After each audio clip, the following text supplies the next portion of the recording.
E agora, o mundo em que vivemos. Uma análise dos acontecimentos atuais à luz da Bíblia. Com o pastor Érico Rodolfo Bussinger.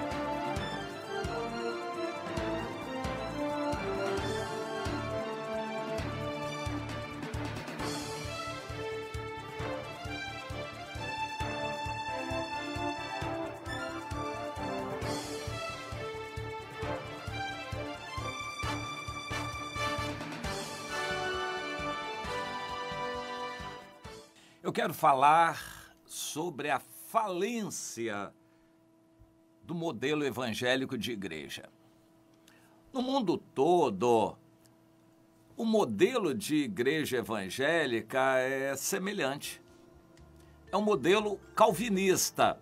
A igreja evangélica tradicional é um grupo de pessoas compromissadas, tem uma ideia de membresia, dão dízimos e ofertas para sustentar a obra, principalmente construir o templo, fazer a manutenção do templo e do pastor. Tem que pagar o pastor, o salário do pastor que se dedica totalmente à igreja.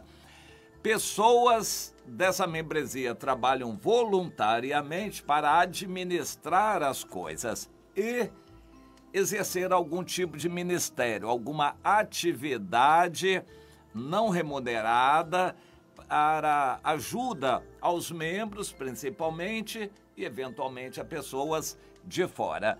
E nisto resume praticamente o modelo evangélico de igreja. Isto é uma igreja. E isso no mundo todo se generalizou. O modelo calvinista de igreja evangélica. E eles têm um compromisso de reunião semanal para adorar a Deus, um culto de adoração a Deus. É aquele corpo de pessoas, a igreja, adorando a Deus.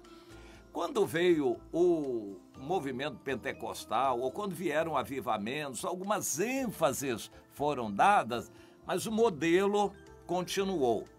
O que mudou esse modelo foi a ênfase neopentecostal das últimas décadas. Aí mudou por completo. A igreja, que já vinha se deteriorando, passou a abrigar projetos pessoais de grandes líderes. Um grande líder não queria ser pastor de uma pequena igreja. E igrejas institucionalizaram a profissionalização da função de pastor. Biblicamente, o pastor deveria ser um pai para aquelas ovelhas, cuidar, amar, é a sua família. Mas não, no sentido profissional de pastorado, o pastor é um profissional para tocar uma igreja. E quando ele se destaca, se torna importante e bem apto e a igreja cresce, logo, logo ele visa uma igreja maior, como ele é visado também por uma igreja maior. Então ele é promovido a pastor de uma igreja maior. Os membros dali ficam chupando o dedo e perdem o seu pai, ficam tristes e saem a procurar um outro pastor. Isso, para mim, é uma abominação a Deus, esse sistema profissional de pastorado. Isso faz com que a igreja seja já modificada, não é mais aquele grupo de pessoas, mas é uma empresa que visa crescimento. Com isso, as igrejas querem crescer em número, em tamanho de templo, em amplitude de alcance da sua ação e no poder político da cidade. Ai, ai, ai, ai, ai. É muito triste essa degeneração. Então, mesmo no meio de igrejas pentecostais, igrejas tradicionais, mas também principalmente pentecostais, o gigantismo passa a ser o sonho pessoal do grande líder. E o povo apoia. O povo gosta. O povo apoia e se torna conivente. Uma igreja de 100 membros tem uma certa importância e influência. Agora, uma igreja de 500 membros, não, essa aí é muito mais importante na cidade. O prefeito tem que olhar com mais respeito, porque são 500 membros nessa igreja. Isso é uma deterioração radical do padrão de Deus. E os grandes líderes, ao invés de permitirem 5 igrejas de 100 membros, eles querem uma só de 500 membros. Isso aí é uma faca contra a pureza, contra a simplicidade, contra a santidade. Uma igreja de 500 membros passa a ter um ambiente diferente, precisa de um templo maior, mas isso significa melhor também, mais confortável, mais luxuoso, mais bonito, mais atraente. Afinal de contas, vai receber políticos importantes, vai receber doutores, celebridades, porque uma celebridade não quer vir pregar numa igreja de 50 membros. Eles querem pregar no mínimo de 500 membros. E assim, a igreja precisa ter um ambiente bom para receber celebridades. E começa a gastar dinheiro, investir dinheiro em luxo, ao invés de gastar dinheiro com pobres, no ambiente social, socorrendo os necessitados da igreja, evangelizando, com missões, levando o evangelho para outros, abrindo outros pontos de pregação, igrejas em outros lugares. Não, eles gastam tudo ali com o templo, embelezando e tornando mais luxuoso o ambiente do templo. Você conhece esse esquema? Você já foi a alguma igreja desse jeito? Pois é. Uma igreja gigante convida as pessoas a serem anônimas. É uma disputa muito grande por cargos. Existem certos cargos que são disputados e muita gente quer, muita gente capaz. E os outros acabam sendo apenas membros, assistentes de reunião e contribuidores da igreja. Nada mais. Eles não têm um gabarito para chegar a uma posição de serem chamados lá para frente, dirigirem, ministrarem isso, ou cantarem, ou fazerem um determinado tipo de trabalho, porque tem que ser alguém muito bem preparado. Uma igreja grande convida a esse gigantismo, a uma numerolatria, idolatria dos números, convida a um anonimato da maioria das pessoas e acaba as pessoas sem apoio, sem assistência, a faltarem e se afastarem e vão se afastando da igreja por completo por causa desse gigantismo que as torna apenas um número no meio de uma multidão. O cristão ali não é mais alguém, um membro, alguém que tem amor, que tem ajuda, que participa, não. Ali ele é apenas um número na multidão. E se ele faltar, também ninguém sente falta dele, porque tem outros que completam o número. Infelizmente, é assim. Aí vem o modelo neopentecostal, que agiganta mais ainda e faz da igreja apenas e nada mais do que uma empresa para arrecadar dinheiro, trazer poder político e enriquecer o bolso do grande líder, o grande homem de Deus, isso e aquilo, aquele que é celebridade. Infelizmente, a palavra de Deus se torna pretexto. Ao invés de pregar o evangelho é para ser pregado lá fora, dentro da igreja é para dar culto a Deus e pregar a santificação. Não, mas eles não pregam isso porque espanta as pessoas, então eles pregam a bênção que atrai as pessoas. Isso é uma igreja neopentecostal típica, uma empresa religiosa que no fundo não tem quase nada mais de Deus. Deus não tem mais lugar numa empresa religiosa que visa enriquecer o líder e ele usa o nome de Deus apenas como pretexto. Na verdade, é uma pregação de pensamento positivo e influenciando psicologicamente as pessoas. É uma lavagem cerebral ali, não é um culto de edificação, de aprendizado, ensino da Bíblia para a pessoa poder obedecer a Deus. É uma reunião de lavagem cerebral e inoculação do pensamento positivo para estimular as pessoas a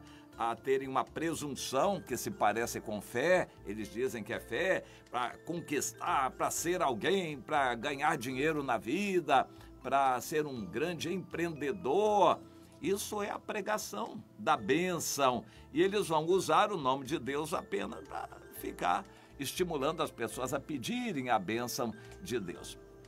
Quando Deus olha para isso, ele diz, não adianta, eu não estou satisfeito, é melhor vocês fecharem as portas. Isso já aconteceu no passado, a Bíblia registra muitas passagens sobre isto. E Deus está dizendo a mesma coisa deste modelo de igreja evangélica. E assim Deus está mandando o inimigo, como no passado em Israel e em Judá, Deus mandava o inimigo para punir e castigar. Primeiro ele avisava através dos profetas. Essa era a mensagem principal dos profetas que anunciavam o erro das pessoas para que eles se convertessem, se arrependessem, senão Deus enviaria o inimigo. Hoje em dia, Deus está mandando o inimigo de diversas maneiras. Na sua época, o nazismo perseguiu a igreja, o comunismo que veio depois perseguiu e persegue até hoje. Outras religiões, como o islamismo, têm perseguido ferozmente os cristãos. E agora até as religiões mais pacíficas também estão se levantando, como o budismo, hinduísmo, para perseguir os cristãos. No mundo ocidental, a nova era, o espírito do anticristo, este materialismo, humanismo, isso também se torna uma religião que persegue os cristãos. Aí vem guerras e pressões políticas, e vem a pandemia, tudo isso vai arrasando as igrejas. No mundo todo, as igrejas estão sendo reduzidas, em muitos lugares perseguidas, e os templos fechados, destruídos, ou simplesmente o povo proibido de ir às reuniões, estão empurrando a igreja para a internet, para um relacionamento virtual. Ao invés de irem à igreja para terem comunhão uns com os outros, eles estão procurando manter um contato. A comunhão está virando contato. Comunhão está virando apenas contato. Mas isso já acontecia nas igrejas de gigantismo, igrejas que atendiam uma megalomania, uma soberba de grande líder. Uma igreja com milhares de pessoas assistindo, as pessoas não têm contato nenhum umas com as outras. Eu perguntei a um primo, meu primo, como é ser cristão numa igreja de 54 mil membros? Ele disse, olha, aquilo não pega nada para mim, eu não conheço ninguém. A minha igreja verdadeira é a minha célula, meu grupo ali de casais do qual eu participo, eu conheço, esses eu conheço. E os outros são anônimos, é como andar no centro da cidade e aquela multidão. Numa igreja de gigantismo não há comunhão.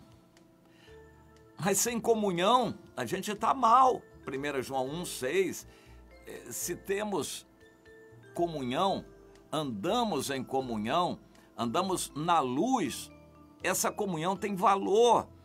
A nossa vida é tratada, nossos pecados são perdoados. É na comunhão que nós temos a garantia da presença de Deus. Mas quando a gente tem apenas contato e não comunhão, numa igreja onde as reuniões são de milhares de pessoas e só tem isto, você não tem comunhão, você tem contato. Se for um contato ali de reunião para você assistir ou assistir em casa, dá quase no mesmo. E o diabo tem convencido as pessoas cristãs no mundo inteiro que podem viver a mesma vida cristã em casa, online, através da internet. A igreja, então, está, na maior parte, bandeando para a internet. tudo errado.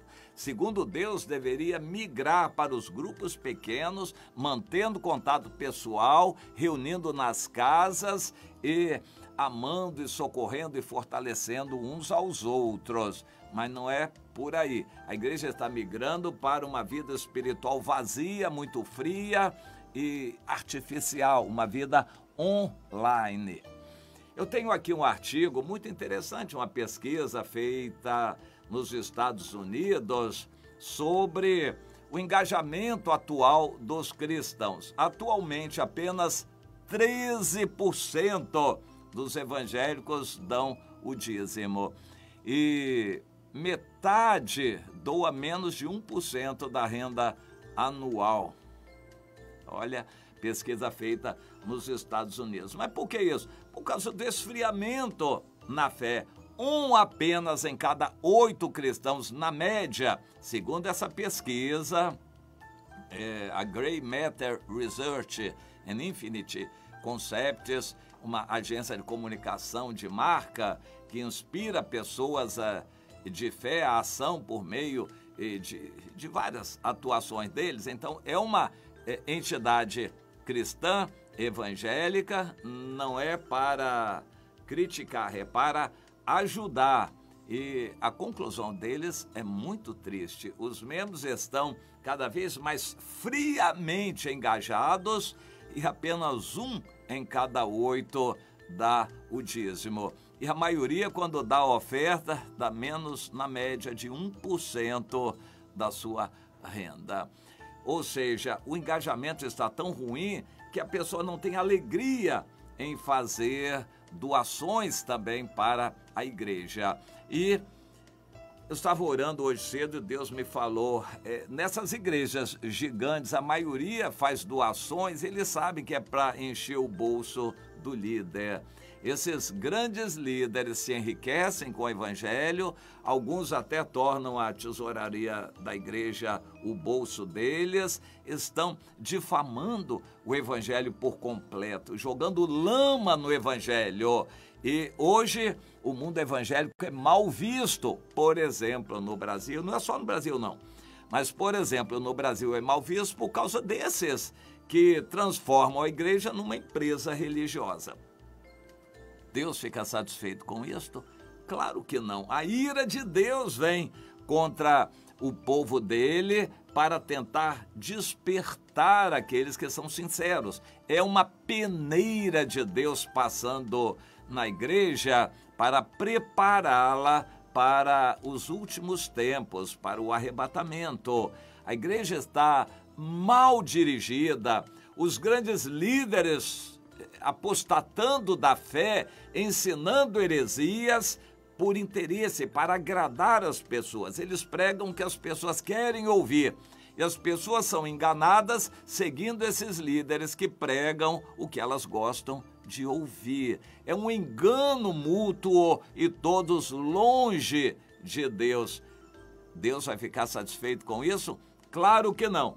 Deus vai fazer juízos, mas já está fazendo. Em uns lugares é o comunismo, em outros lugares é a política, a pandemia, a tendência esquerdista da política já perseguindo os cristãos. No mundo todo, os cristãos estão sendo perseguidos. Há milhões e milhões de cristãos expatriados, fora de suas casas e de suas pátrias, como refugiados, vivendo em campos de concentração. Eles chamam campos de refugiados, patrocinados pela ONU. Milhões e milhões estão assim. É disciplina de Deus. É a ira de Deus para que eles possam se voltar para a simplicidade do evangelho.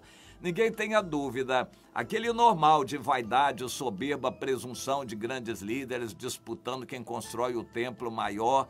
Construção de grandes templos é uma carnalidade. Ao invés de construir um grande templo, constrói 10 templos pequenos espalhados para abrigar com simplicidade o povo num evangelho que se espalha. A concentração do evangelho só atende à vaidade dos grandes líderes. E Deus está contra eles e contra isto e contra esse modelo.